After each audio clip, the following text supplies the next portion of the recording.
It is time for oil change number 4. And as usual, I'm documenting these for my own documentation purposes. If I had a warranty issue, hey, I have a record of me doing oil changes. Now I always try to share some info every single time. Now this time it's going to be not really anything new, but like the first one, I think I did a tip on how to get the oil filter off without making a mess, which I'll show that today again. And then the second one, I did the magnetic oil drain plug. And then third one, I actually saw what was on the drain plug, also did oil analysis, and I'm going to go over all that stuff again today. Now, mileage-wise, we are at 5,455 miles. So there hasn't been that many miles on the car since my last oil change. In fact, my last oil change, I had 4,071, so not even 1,500 miles. Now, no one will be like, oh man, why are you doing oil change already? Well, it's been over 6 months. But also, I do a lot of racing. This car sees a lot of heavy usage. Whenever you do hard usage like that, towing, racing, anything, you want to do more oil changes. Some people go crazy. They do oil changes like after every run. I had actually added up since my last oil change. I've done 66 quarter-mile passes on this car. So that's a big reason why I want to do an oil change and send away the analysis, which I'm going to do every time. We're going to keep track of how the engine performs, how it's breaking down, wearing down as time goes on. Oh, and then of course we have the catch can. And I have a quart bottle that I use to fill up that we are tracking how much over the lifetime. So we're going to see how much has come in there over the past 1,500 miles. So with all that, let's climb under the car and get this oil change started.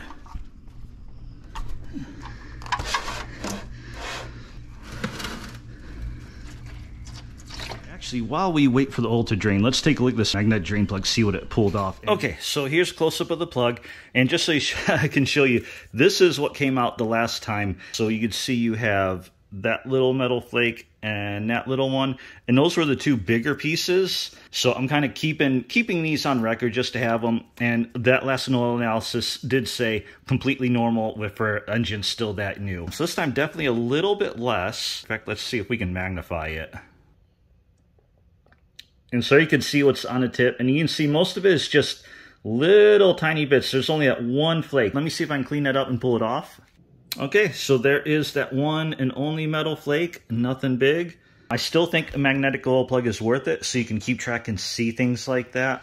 Okay, now I'm going to show you my oil filter tip. In the previous video, I showed you how to use a old 2-liter bottle and cut it in half to use it to keep the oil from spilling all over the place when you're removing the old oil filter. I don't have any 2-liter bottles, so this time I'm just going to use a bag. A 2-liter bottle works much better because it's a little bit more rigid, but in this case, we don't have any. All right, and there we go. Got it unscrewed, and look at all that oil. And again, this in the 6.4 Challengers, it's not as bad because of where the oil filter is. But on other ones like the 5.7s, this makes it so much easier. It's time to check out this oil catch can. So I got my little syringe here. We got what we got so far up to this point. The oil's up to here. By the way, all the stuff that I'm using, the oil filter, magnetic drain plug, the catch can, this syringe, like all this stuff, I'm gonna have some of my affiliate links to all this stuff in case you're interested in getting it. All right, we got it off, and well, you can see there's a pretty decent, for only 1,500, actually 1,400 miles. That's a decent amount of oil. So these things, again, they definitely do work. You can see we got 30 milliliters. This is why a catch can is worth it. Just think about all this oil would normally just go straight in through here and go through this intake. And all right, I'm gonna add this to my recovered catch can oil. Again, this is ever since I installed this catch can, like the first week I had this car, so there was hardly any miles on this. So we are just gonna keep adding to it and see how much we get over the life of this car. So I dumped it in here, and we're pretty much right at about the 100 milliliter line. All right, so that's gonna be part 1 of this video. Oil change is done. We looked at the catch can. Next up, I am gonna send away from oil analysis, and we'll be back and we'll talk about what this oil looks like. All right, let's finish up this oil change video and go over all the results.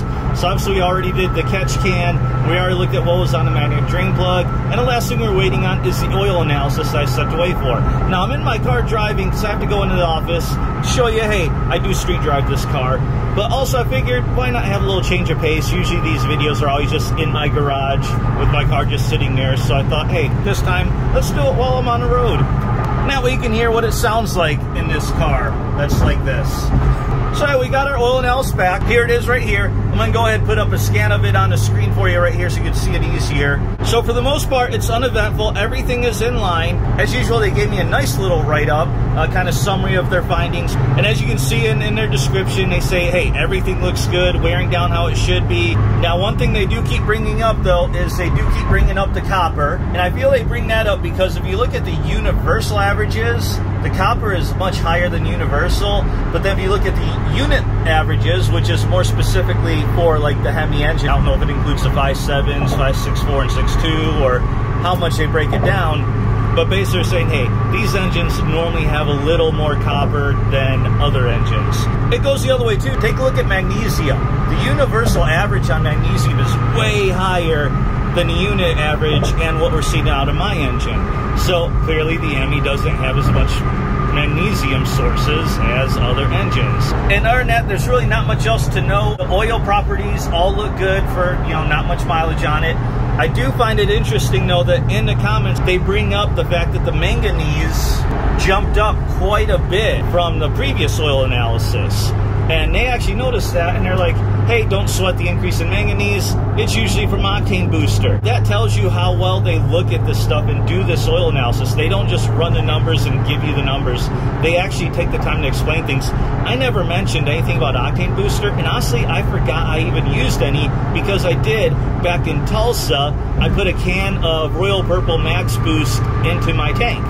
Literally just one can of Royal Purple Max Boost, that's it. And that was a while ago. Like, Tulsa happened early on in the life of this last bit of oil. But they still saw that and mentioned it, which is really cool. So again, we're gonna keep doing this. We're gonna keep checking out the lifetime of the car. And again, it's cool how they show you the previous oil analysis, and we're gonna see a really cool trend of how things go. So I hope this video is informative. Hope you enjoyed it. If you've been watching all my oil change videos and updates, there's quite a few. Thanks for watching. As always, like, comment, subscribe, all that good stuff, and see you at the drag strip.